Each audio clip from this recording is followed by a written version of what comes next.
need to introduce Scot Henderson because most of the people here know more about you than me. So they're your big fans, and most of them are guitar players. Okay. And Sorry journalists. about. Sorry. And thank you very much for coming. Can we start? Sure. Ready. I find something in one interview from 1999. You said this. This is the country, United States, that would rather show someone getting their head cut off than show breasts on TV.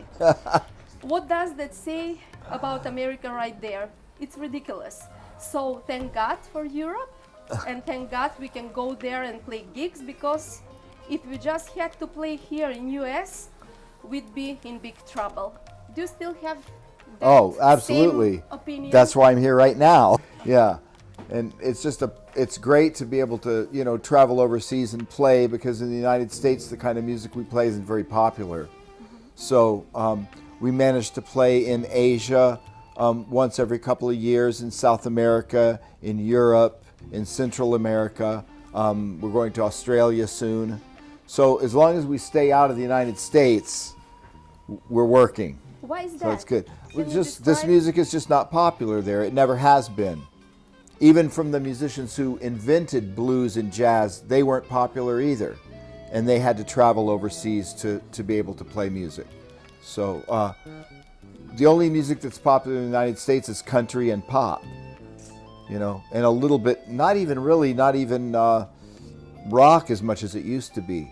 Because rock used to be rock, Led Zeppelin, Deep Purple. Now rock has split into a million different things, and the fans of each genre is small.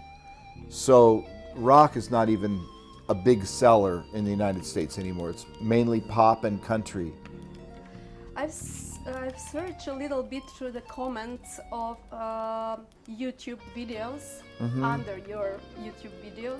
The critics are important, but never mind. But for real impression, one should take a look among ordinary people. So let's resume in few words. Scott is a killer, master. He is insane, one of a kind. He's playing incredible, refined, simply amazing, great feel, lovely tone. And for tribal tech, best controlled chaos ever. This is what defines fusion jazz for me. Each guy is phenomenal, such a mad collaboration. And for your latest album, Vibe Station, one guy said, the album Jeff Beck wishes he could have released. I'd love to watch That's Beck so wrong. fall out of his chair several times, I'm sure, while listening to this record, etc., etc. That Would is you so like wrong. to add something It's to this? wrong on so many levels to say something like that. It's just, I'm flattered when people like my work, but I don't take that seriously. I mean, nobody does.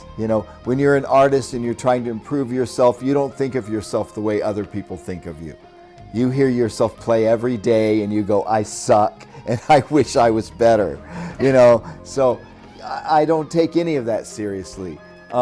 It's nice to have, be appreciated, and everybody, all you guys know, that when someone comes up to you and says, oh, you played incredible, and you go, well, thanks, but really in your own mind, you're going, oh, God, that was awful, right? And we're no different. We're just human, Everybody's human, and everybody wants to be the best they can, but we can't always be the best we can. And we're just grateful that we have a job that lets us try over and over and over again to try to do it better next time. So that's what it's about, that we're all works in progress and we continue to improve. And if we listen to that kind of stuff, we would stop practicing and we would never get any better. Because that guy says, I'm just the best guitar player in the world. Why should I practice anymore? Why Jeff Beck is Jeff Beck, or Alan Holdsworth is Alan Holdsworth, and Scott Henderson? Because everybody has their own unique approach to the instrument, and I'm sure everybody here does too. And you're a combination of all your influences. And the most important thing is to not have only one influence. There's a saying that sooner or later you have to kill your idols. You can't walk in the footsteps of, if you listen to John Scofield every day and learn all of John Scofield's licks and only listen to John Scofield, guess what? You're going to sound like John Scofield and nobody's going to hire you, right? But if you listen to many, many, many, many different people, piano players, saxophone players, many guitar players, and you take a little bit of information from all of them, then you have a chance of creating an individual voice, because you're mixing many influences together, not just one or two. And you're a typical example. You are on stage from 12 years old and about 50 years on stage, and you about still play Deep still playing like Purple shit. And James Brown and Tower Power and everything. So now you are back to the roots, closer than ever in this material. I think so, yeah, because this material is a little bit more blues oriented, but there's still chord changes and there's still elements of jazz, of course. There's a lot of harmony.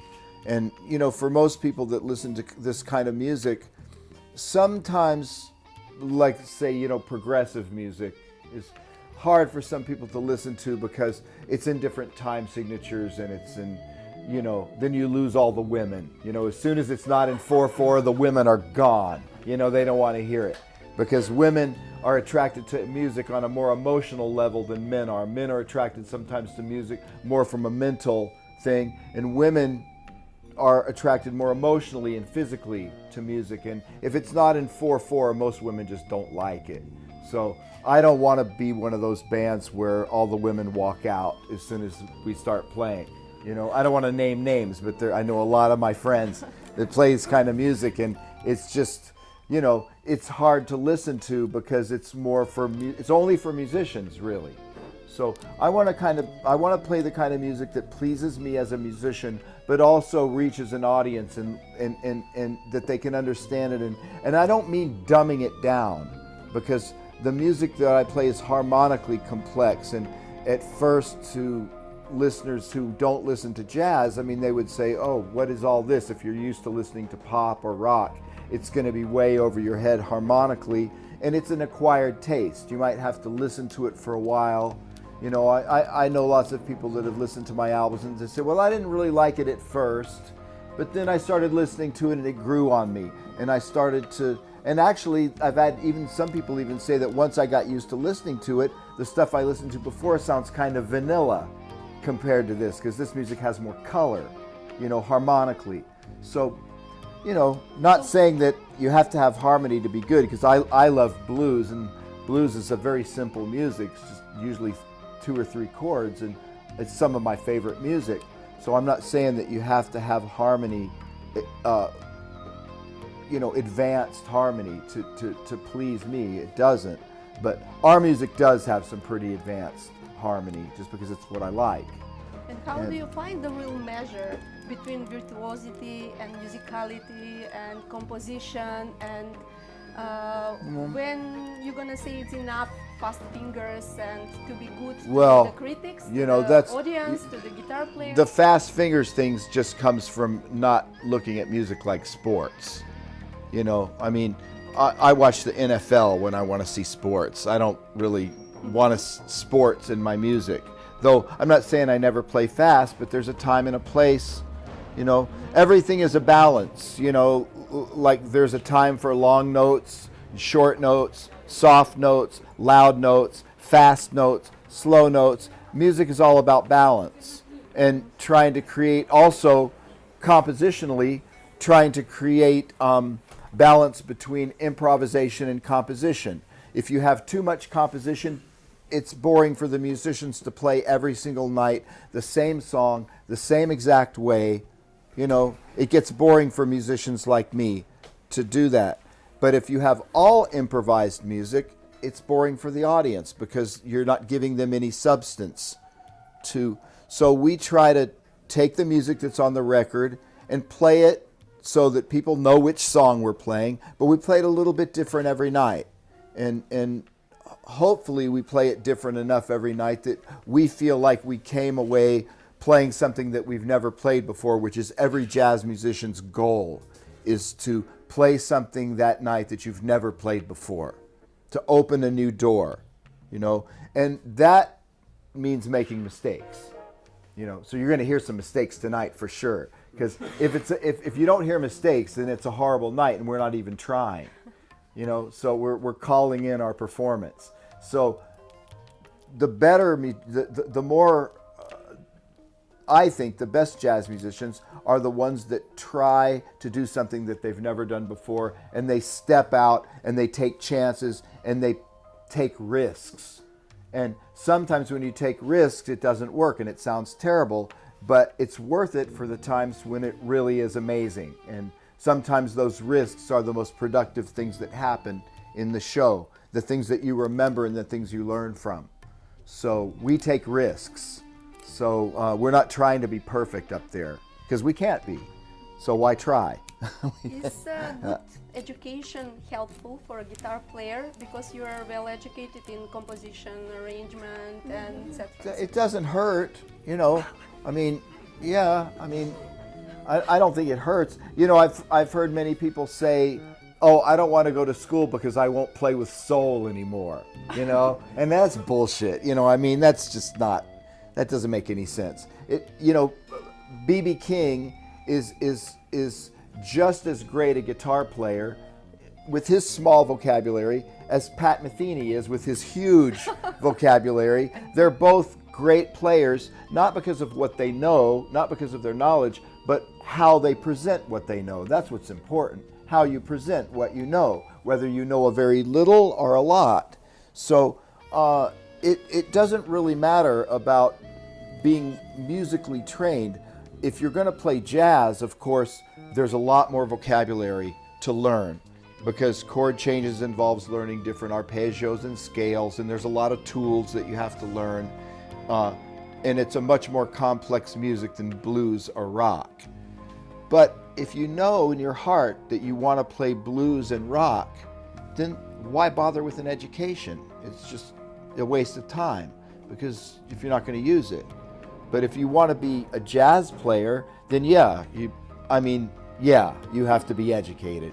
You know, there are some lucky guys that have such an incredible ear that they somehow are able to just learn it by ear. And like, I know a couple of saxophone players, they don't know anything about music. They don't know any scales. They don't know any key signatures, the stuff that normal musicians know. But they have such an incredible ear, they just learned it all by ear. You know, Holdsworth is like that. And you're just not well educated, you're an educator too, so you are so systematic, so you describe everything, every equipment that influences the tone, etc., etc. I would like to think I'm a good teacher, yeah. Yes, you're a good teacher. We are familiar to your classes, DVDs, notebooks, and other things. So is it possible to apply the style to youngsters? Yeah, I think it is. I mean, there's so many young people. The bar keeps getting raised every year, and then now there's so many young kids that are playing some unbelievable stuff. I mean, there was a young kid from Israel. He was in 8th grade. So he was 13 in 8th grade, and he came into my open counseling room at MI, and he just outplayed me. He just sounded 10 times better than me. He was he kicked my butt. He just played so much better than me. He was really a better jazz guitar player than I am. He was amazing. And he's only 13 years old. And there are a lot of guys like this out there, some young kids that are just freaks of nature. They're just amazing. But they're not. It's because of the education system is so much better and so much more organized than it was when I was growing up. And now we have a lot of kids coming out of high schools that play as good as anyone. It's incredible, actually. And what would be the best advice for young guitar players, because the circumstances are so different? Is it easier to be famous nowadays or in the past? I think it's probably harder, because I mean, the only reason I'm famous is because I've been around a long time, because I'm old. That's the only reason I'm famous, because I've been doing it for such a long time. There are young guitar players who play as well as I do. They're having a hard time getting famous just because there's not as much work out there as there used to be. There aren't as many band leaders playing jazz as there used to be. So it's harder for a young person to get into to this kind of music and become famous at it. The best way is probably to get a job with someone who is famous, like I did. You know, I played with, my first break was playing with Jean-Luc Ponty, the violinist, and then Chick Corea, and then Joe Zawinul. And because of touring so much with those guys, I got seen a lot around the world. And not just seen as a sideman, but they let me play a lot, solo a lot, and play a lot. So that sort of translates over. So when I started working with my own bands, people kind of knew who I was because I was the guitar player in this guy's band or that guy's. So it definitely helps if you can get a gig with somebody who already is well known. And most of the jazz musicians, that's how they got their start, by playing with a well-known musician. Yeah. And most of the time you've played with Tribal Tech, and that was a quartet, and now you are playing without a synthi. So everybody will say that the trio is a formation that is hardest formation to play, because everybody is a soloist and they play together. It is, but it helps if you have a drummer and a bass player who are also great soloists. You know, it's not only me playing, but the bass player is really, I mean, Romain, he solos as well as I do, so we really have two soloists. And also Archie plays great. He's so interesting to listen to. So if you have a trio where the bass player and the drummer are also very interesting to listen to, hopefully the audience doesn't get too bored just listening to a guitar trio, you know. But I have seen some guitar trios where the bass and drums only play a support role only, and then it's only about the guitar. And that can get a little tiring, you know, because it's only one instrument and it's just like the whole night of just one instrument. But you'll see tonight, the guys play a lot. So, you know, I like to share the stage with the band, and they're just as interesting to watch as me, maybe more interesting probably. So, would you tell us something about the last album, Vibe Station, about specific moments there, the ambient? It's different than previous. It is, but I guess every album is a little different. You know, I don't really have any idea of how I write. You know, I'm just kind of clueless about it. I just go into my room and start messing around and write, and I don't really know what makes me write what I write. I have no idea. I couldn't tell you. And in fact, a lot of times when I'm writing, I don't even know what chord I'm playing or what I'm doing. I'm totally writing by ear, and then I have to transcribe it later to find out actually which chords they are, because I'm just like painting, like with colors, with sounds, and I'm not using any music theory or anything like that to write. I'm just hearing, trying to hear and write. And once you finish writing for an album, it's what it is, right? And hopefully it's different than the one that you did last. In fact, I think that's probably everybody's biggest fear, right? That you're going to write the same tune 100 times. Yeah, you know, everybody's afraid of that. I'm afraid of that too. So I'm always trying to somehow make it different than the last time. And I think as a composer, year by year, it's harder and harder and harder to create music because of all the music that came before us. Because almost every melody you hear, you think, oh, that sounds good. Oh, wait a minute, that's from the Beatles, you know, or, oh, geez, that's Steely Dan, or, oh, that's my record from 2 records ago, you know. So you just, it's very, very hard to come up with music that is still singable and still, you still feel is telling a story, but that hasn't been written before. It's very hard. And that's why, for me, composing is the hardest part of being a musician. Playing on stage is the easy part. That's the fun part. Locking yourself in your room and hating yourself for 6 months, you know, because you can't think of anything. That's the hardest. That's the hardest job. But it seems you're more relaxed nowadays in the studio, because you've mentioned about mistakes. You sound relaxed. No fixing the record. Oh no, no, Yeah. no! I fix everything. Really? Yeah, it's all smoke and mirrors. Believe me, I don't play as good as I sound on my records because I punch in every other note and fix it. Yeah, we all do that. I mean, I'm not gonna lie. Okay. Yeah, it's all first takes. You know, nah. You know, guys that are egotistical would lie.